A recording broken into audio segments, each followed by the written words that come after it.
Hello viewers, this is the fourth episode of the YourTime show, the show that will be exploring raw and hidden talents in the Gambia. I am Fatima Jawara and I'll be hosting the show. Hello viewers, welcome back to another episode of Your Time Show. As I said, this is the show that is here to change the narratives and the narrations, right? Today we have another great guest and I am sure we are going to have a very interactive session with him. Thank you. Okay, I'll allow the gentleman in-house to introduce himself and take us through.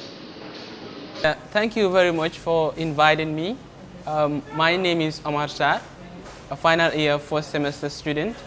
I served in different portfolios in the University of the Gambia, but within the cycle of the Electoral Commission.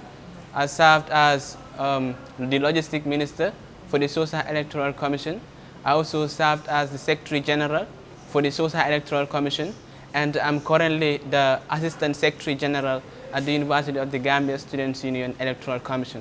Thank you very much. Okay, sounds interesting from his end. But then I want you to take me through your portfolios and the experiences that you had with that, because I can see you're very fluent in English. So why choosing the secretariat post? Yeah, actually, I went for the secretary post because I was nominated by my fellow commissioners to go for the secretary post, because I believe they have trust in me and they had confidence in me that I can, write and articulate what they want to send out to the public. Okay. In short, his mindset was very, very encouraging that they had to nominate him to become one. So being at the electoral body of the university circle, would you take us through that process? Actually, elections is kind of something that is very crucial in every institution, especially when it comes to the University of the Gambia, because students' life, their well-being matter when they are in the University of the Gambia. So in order to steer the affairs of the students, you need to have an executive that would steer on behalf of the students. So elections is very much important. So if we have leaders that will occupy those executive positions to steer affairs on behalf of the students for their own interests, I see it as a very important thing. Very well then. Okay, Lamin. I know you're also a Neptune poet. In short, he's also a poet. So tell us how this name came about, this Neptune poet, and what made you a poet. That is what I want to know. Thank you very much. Thank you very much. Some people, my fellows used to tease me and tell me, if you are Neptune, I am Jupiter. But actually, I love the name Neptune, simply because Neptune, first of all, I like the name. Neptune, I like the name. And I learned something about Neptune, that is the weight of Neptune. They said Neptune is 7 times denser than Earth. Okay. So actually, I'm trying to possess that skill, that denseness that Neptune had. Okay, I'll come in there. So this guy is very confident though. He's saying he's Neptune, and then he gave me the definition of that. So Mr. You can still proceed. Yeah, actually, this is how I came up with the name, and nowadays many of my colleagues, wherever I go around, they call me Neptune poet, and I often write. I started writing as early as when I was in my senior school. Yeah, that is the time I had the inspiration from several poets. So, some are Gambian poets, some are non-Gambian poets. For example, we have Brigade Job. He's a Senegalese poet. We also have some poets in the Gambia that also inspired me. Poets like Tijan Sarr, they inspired me very well. I read their works when I was in my senior school, and that is how I got the inspiration and see poetry as an instrument of change. Actually, yeah. Okay, very interesting. That is interesting. He's reading history, but alongside he's doing poetry on its own. So I'll allow Ibrahim to get it. Yes, I was even carried away with the explanation, the Neptune poet. Of course, as you say, that planet is tense. So I will call you the tense and the dense poet. And these are the qualities that you normally manifest in your poems. To let you know this, I am a big follower and a fan of you. You are one of those poets in the Gambia that I give so much regards to. Simply not because of you as a person, but the respect you give to the pen. Like, I always say it, there's a difference between a paragraph written and a poem. And people like you give so much regard to literary devices in whatsoever you do. So thank you for that.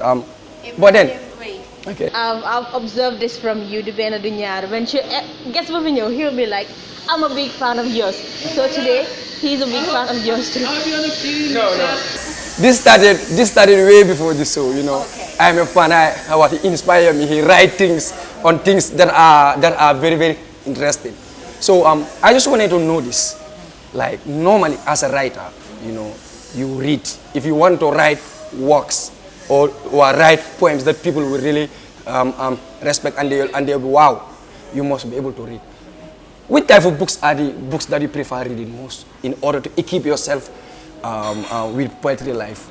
Okay, actually, when you are a poet, it doesn't necessarily mean you have to limit yourself in reading poems, in reading books about literature. To me, poetry is inspired by diverse fields. Sometimes me as a history student, and you know, history is very much important. So sometimes I'll be reading some history and like they are in a form of sentences, understand? But I'll have an inspiration from there to write a piece, understand? Furthermore, I also read some poems to get an inspiration, understand? So these are few things that inspired me to actually compose some of my poems. Yeah. Yeah, dafa metti nag being a young poet, being a poet in the Gambia today. I don't know before, but now is getting more difficult because the trend is changing, right? So I just wanted to know this, what is your relationship between you and other poets in the country? We have good relationship. To me, I don't let my ego to carry me out. I don't feel too big. I just see myself as an average individual that is equal to any other poet, you understand? So I reach out to them personally and tell them that actually these are my poems, you understand? Can you please read my poems and offer me some criticisms, you know, and subject them to criticisms? Some of them actually don't respond, but I don't feel bad. I see it like in a positive way. Probably maybe they are busy or they have some engagements or other stuff that are disturbing them. That is why I don't see it as a negatively, but I see it as a positive reaction. But we have a good bond. Yes, and that's true. There is one thing that I will tell you this. To begin, to start something is very difficult.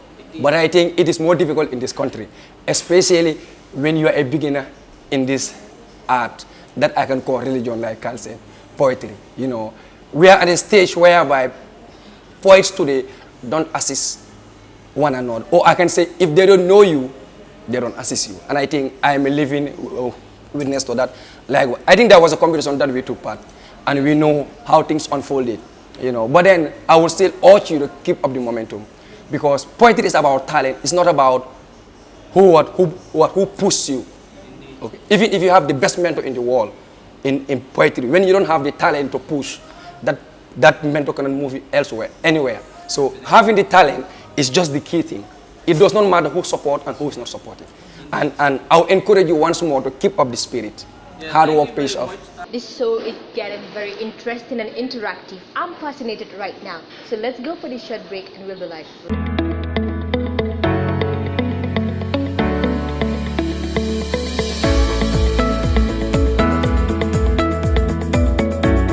Welcome to the Gambia. This is where we call the land of smiling coast.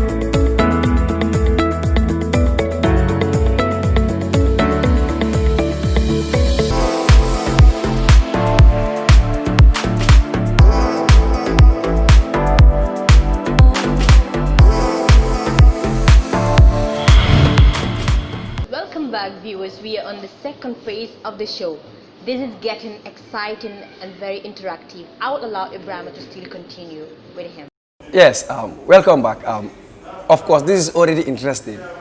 Just to remind you, we have here our Neptune poet, who is the most dense and tense poet I ever met before. So, Omar, I still have this question to ask. Like, you are a poet, but you only write poems.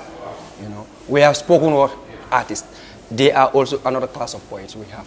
But looking at it, the spoken word poets, I think they get more attention and followers than those poets who only write.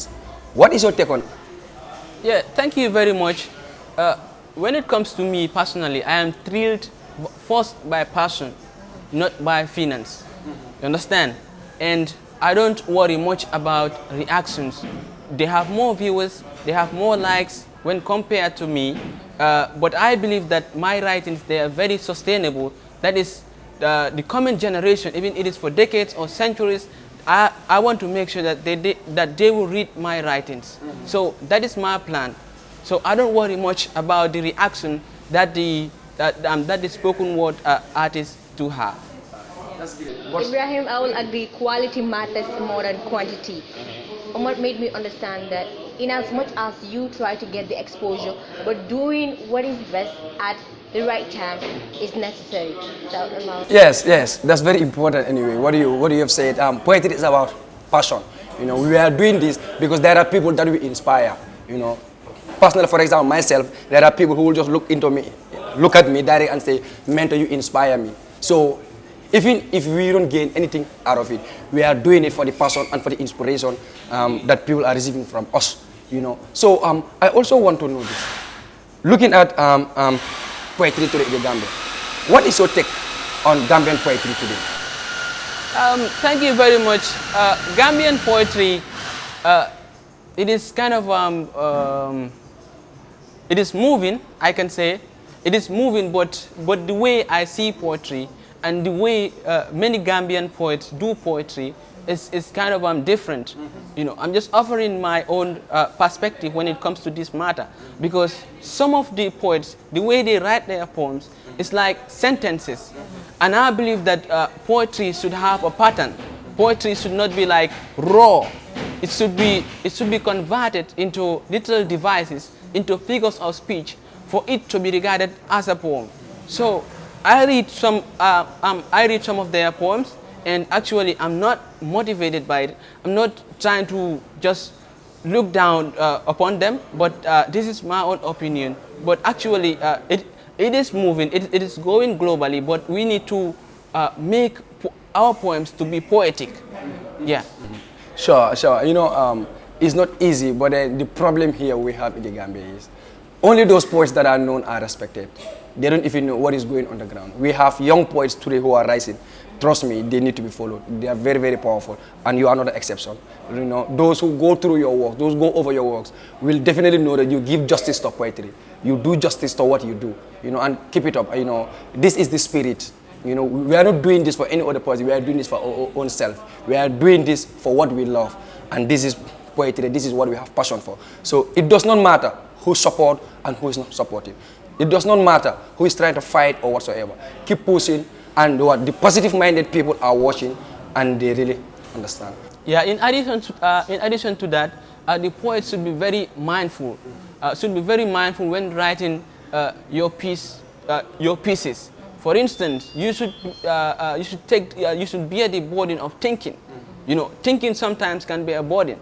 To me personally, when I'm writing a piece, before the facts come into play, it used to take time, but you just have to bear it, and surely there will be a smile in your face. Just be you. That is just Neptune poet being himself. Yes. I have this final question. Probably you can help us with this. Like, what are some of the recommendations that what are the things that you would recommend for Gambian poetry today? Like for the young poets coming, what are the things that you will advise them? Yeah, the advice that I have for them is not to see poetry as first as an enterprise. As an enterprise in the sense of making money. You understand? Although you can do poetry purposely to make money, but to me, my advice for them is not to see poetry as an enterprise. They should see poetry as an instrument of change. You understand? We should be the social reformists. Understand? We should be the social reformers to change our society from the negative to the positive. So that is the role of the poet. That's great. Thank you so much for the advice. If it, as a young poet myself, I would take heed. So this is the feeling where the mentor meets Neptune. Always, I am the mentee here. Thank you so much. Thank you so much for the great and wise words. Okay, you are really a star. And please, once again, keep it up. You know, people are watching. People are really watching, and we really know what you're doing. You are just a great brother. So keep it up. Handing the microphone down to me. After hearing your name being called the Neptune poet, I believe you'll be rich in content. Madam, your ingredients would be too much. Yes, so I would want you to give us an a cappella of some of your write-ups. No, the thing is, there's a poem you wrote. I know. The elders are not dead, something like that, right? The dead are not dead. The dead are not dead. Ibrahim, wait, that is making me. That is so poetic. Dead. So I'll allow him to give us a very, very, very powerful piece of Explanation of it. What inspired it? Well, how do you explain that? Let him give us an a cappella of it so that we can talk about it. Okay, explain. Okay. Yeah, I said maybe I can just give few lines. Yes. I said the dead are not dead. They are in their graves crying of betrayal and disappointment, understand, and of denouncement. So actually the poem is basically how the present generation neglected the advices of the ancestors, that is the forefathers. So actually the dead here, they are referring to the ancestors, you understand? They are not dead, so the role of the poet here is to serve as a messenger, you understand? I'm serving as a messenger just to inform the present generation that if the forefathers were alive, they would not be happy with this because of we betrayed them. We took another different lifestyle that is different from ours. You understand? We bleach. We walk in the streets naked. You understand? Life has changed from the positive to the negative. So actually, that is why I said they are in their graves crying. You know, if I was to classify you, I would have classified as a metaphysical poet. You know, these are poets, when they write, when you read, you see yourself in it. When I was reading your report, I was like, hey, what is going on? This man is talking to me. Looking at our attitude today, with the way we dress, the way we act, you know, you are telling us that if the forefathers were here, things would not happen this way. That is a really powerful quality of a good poet. Keep it up. Thank you. Yeah, and Omar, I've learned from that piece of yours, it entails a lot. The quality of the poem is just exceptional. And I'll give you the credit for writing such a powerful piece. But then, I'll come to this. I can't do justice without saying this to you. You're writing an excellent piece. But the issue is, why don't you want to come out, voice it out for us to hear? I didn't know you. To be honest, I just see some of your write-ups whereby it's written Neptune poet, but I never knew who is this Neptune poet. Through seeing you today, via Ibrahim, I got to know you in person. So I believe it's high time for you to stand out and voice out your write-ups too. Yes. Yeah, thank you very much for that recommendation. I believe that I'm on the plan to do it, but I don't want to rush things. Okay. I don't want to rush things because when you rush things, Surely. yeah, like when you rush things, maybe you may not get it right. So I'm on the process. I'm in the process to have my videos and also my audios. Yeah, I'm planning on that, sorry. Okay. It was an interactive session, very lively. Had to experience a lot from this gentleman down here because one of you is very, very fascinating. Like death, for instance, it is an ongoing process. Every day it's happening, whether you are aware or not. Our ancestors, yes, they're in the past, but then yet still they reflect within us. So we'll come to the end of the show till we come your way again next week with different people and different talents.